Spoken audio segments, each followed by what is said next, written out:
करके तो देख, दूसरे लोगों में मूल्यवान ना बना दो तो कहना।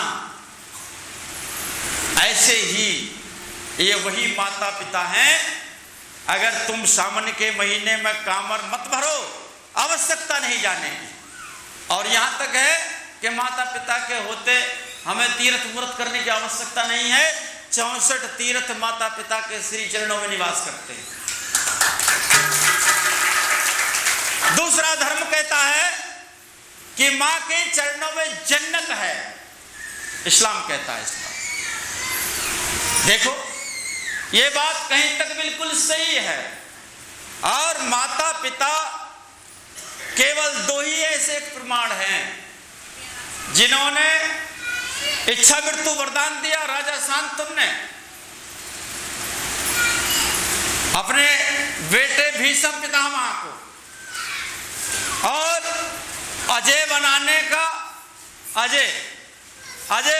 का वरदान दिया गंधारी ने दुर्योधन को। ये माता और पिता कोई मामूली ताकत नहीं है जिन्होंने निर्माण किया है शरीर का, जिनके द्वारा आवाज के माध्यम से हुआ है। मैं बात भौतिक में बात इसलिए कह रहा हूं कि आध्यात्मिक को तो हम लोग बड़ी देर से समझेंगे, अभी हम अपने व्यवहार को ही नहीं समझ पा रहे। अगर पति पत्नी में किसी एक बात को लेकर पत्नी को किसी प्रकार से कोई शंका हो जाए पति के प्रति, तो वो उसकी शंका में ही डूबी रहती है, बोले कि ऐसा ना हो, ऐसा ना हो। और अब तो ये और हो गया, मोबाइल चल गए, इन मोबाइलों ने पति पत्नियों के बीच में भी बड़ी भारी दराज पैदा कर दी है। क्योंकि बोलचाल बंद हो गई है तो कमेंट करना शुरू कर देती हैं पत्नियां, पति भी करना शुरू कर देते हैं पत्नी के प्रति।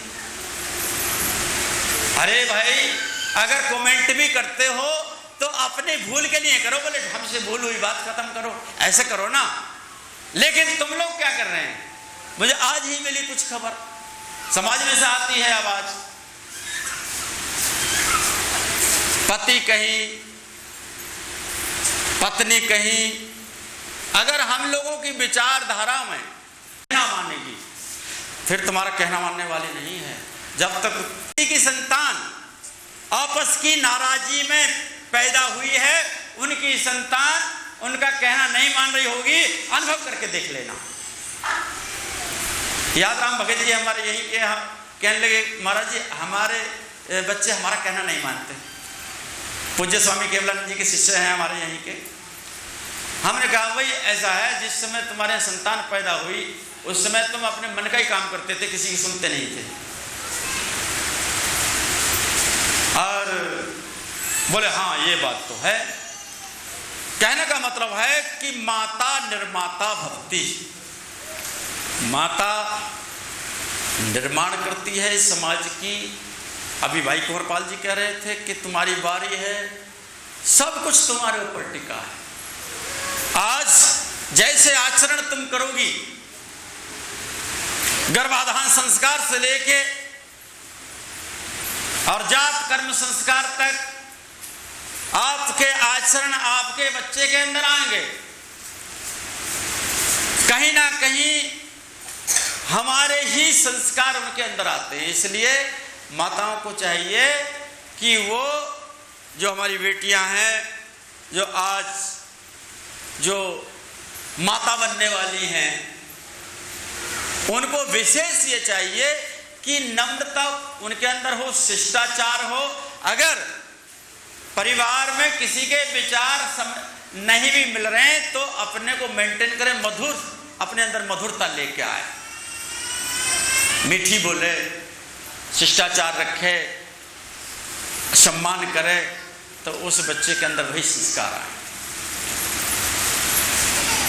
माता 9 महीने अधिक पालती है, यानी पिता के गोद में 9 महीने के बाद आता है बच्चा, और माँ 9 महीने से उस बच्चे को पाल रही होती, इसलिए उसके गुण उस बच्चे के अंदर अधिक आते हैं। इसलिए माताओं से बार बार ये कही गई है कि माताओं तुम सजग हो जाओ। तुम ऐसी कि राम लक्ष्मण और भरत शत्रुघ्न माताओं ने जाए थे, अंगद और हनुमान भीम माता ने वीर बनाए थे।